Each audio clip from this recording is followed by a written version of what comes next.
ভগবান শ্রীকৃষ্ণের উল্লেখযোগ্য বাণীগুলো শুনুন। যখন আপনার মনে হবে সবকিছু শেষ হয়ে গেছে, এখান থেকে আর ঘুরে দাঁড়ানো সম্ভব নয়, আপনি বুঝতে পারছেন না যে আপনার ঠিক কি করা উচিত, সবকিছু শূন্য মনে হবে, জীবনের বড় বড় সংকট কাটাতে, বিপদ এড়াতে আজকের এই ভিডিওটা আপনাকে অনেকটা সাহায্য করবে।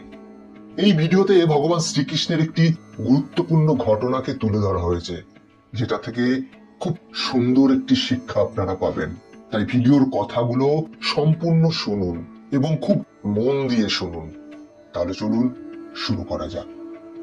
মহাভারতের যুদ্ধের প্রস্তুতি স্বরূপ যুদ্ধের ঠিক একদিন আগে ভগবান শ্রীকৃষ্ণ এবং ওনার পরম মিত্র অর্জুন যুদ্ধভূমি ঠিকঠাক ভাবে প্রস্তুত হচ্ছে কিনা সেটা পরীক্ষণ করার জন্য এসেছেন।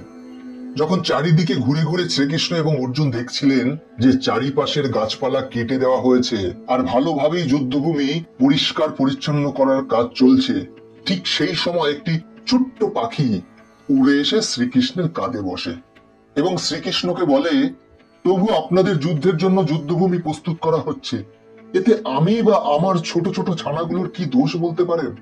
এই কথা শুনে শ্রীকৃষ্ণ অবাক হয়ে জিজ্ঞেস করলেন, কেন, তোমাকে কে কি করেছে? সেই ছোট্ট পাখিটি তখন কাঁদো কাঁদো সুরে বলে ওঠে, প্রভু, ওই পাশে যে গাছটি নিচে পড়ে রয়েছে সেই গাছটিকে একটি বলবান হাতির দ্বারা ফেলে দেওয়া হয়েছে। ওই যে দেখুন, গাছটির পাশে ওই হাতিটাও দাঁড়িয়ে রয়েছে। শ্রীকৃষ্ণ এবং অর্জুন উভয়ই তাকিয়ে দেখলেন একটি পড়ে যাওয়া গাছের পাশে একটি হাতি দাঁড়িয়ে রয়েছে। এই হাতিটি তাদের যুদ্ধক্ষেত্রে ব্যবহৃত হাতি। ছোট্ট পাখিটা তখন বলল, ওই গাছেই আমার বাসা বাঁধা ছিল, আর সেখানেই আমার ছোট ছোট ছানারাও ছিল। সেই গাছটি উপড়ে ফেলার পরে দেখুন আমার বাসাটা নিচে পড়ে রয়েছে, আর তাতে ছোট ছোট ছানারাও রয়েছে। প্রভু, আপনি যদি কিছু না করেন আমার এই ছোট্ট ছোট্ট ছানাগুলো মারা যাবে, আর এই কষ্ট আমি সহ্য করতে না পেরে হয়তো আমিও মারা যাব। শ্রীকৃষ্ণ তখন সেই ছোট্ট পাখিটিকে বলে, এতে আমার তো কিছু করার নেই, এটা তো প্রকৃতির নিয়ম, যেটা হচ্ছে সেটা প্রকৃতির নিয়ম অনুসারেই হচ্ছে।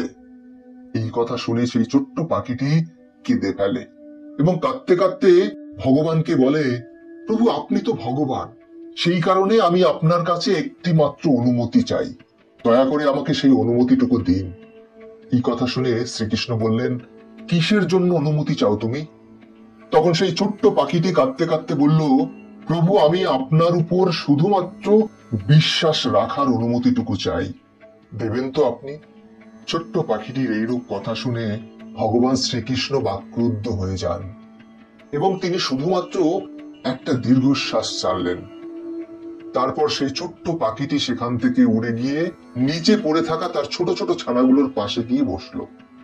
ভগবান শ্রীকৃষ্ণ সেখানে দাঁড়িয়ে এটা দেখতে লাগলেন।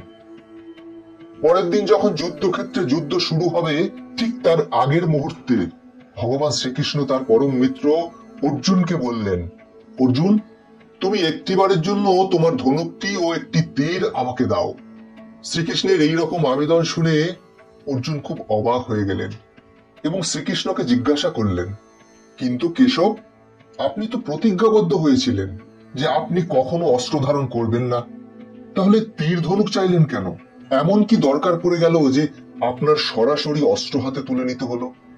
এই কথা শুনে শ্রীকৃষ্ণ দূরে দাঁড়িয়ে থাকা হাতিটির দিকে ইঙ্গিত করে বললেন, ওই যে হাতিটাকে দেখছো, ওই ছোট্ট পাখিটার বাসাটাকে নিচে ফেলে দিয়েছে।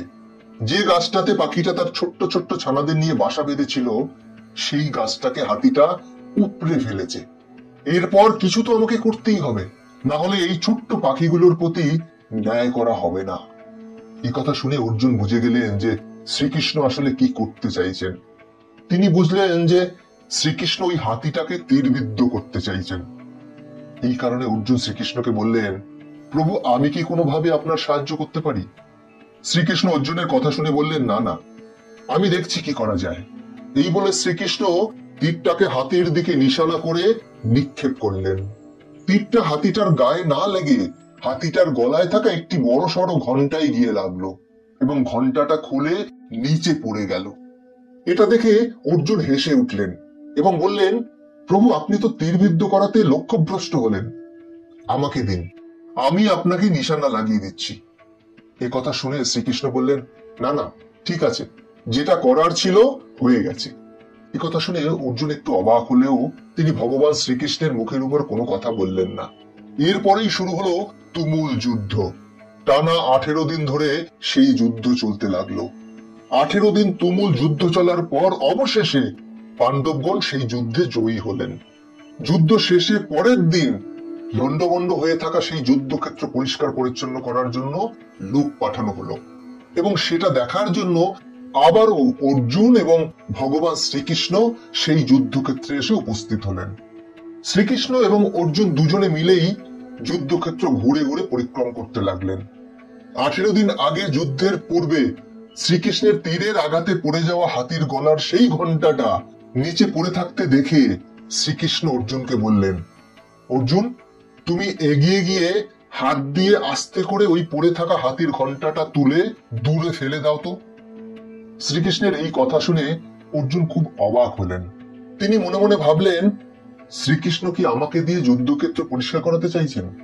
যাই হোক, যেহেতু তিনি ছিলেন ভগবান, সেই কারণে ভগবান শ্রীকৃষ্ণের মুখের উপর কোনো কথা না বলে অর্জুন একটু এগিয়ে গিয়ে ঘণ্টাটা সরাবে বলে যেই হাত দিয়ে ঘণ্টাটা তুললেন, তখন তিনি দেখতে পেলেন ঘণ্টার ভিতর থেকে পাখির ছানারা চিচি শব্দ করতে করতে বাইরে বেরিয়ে উড়ে গেল।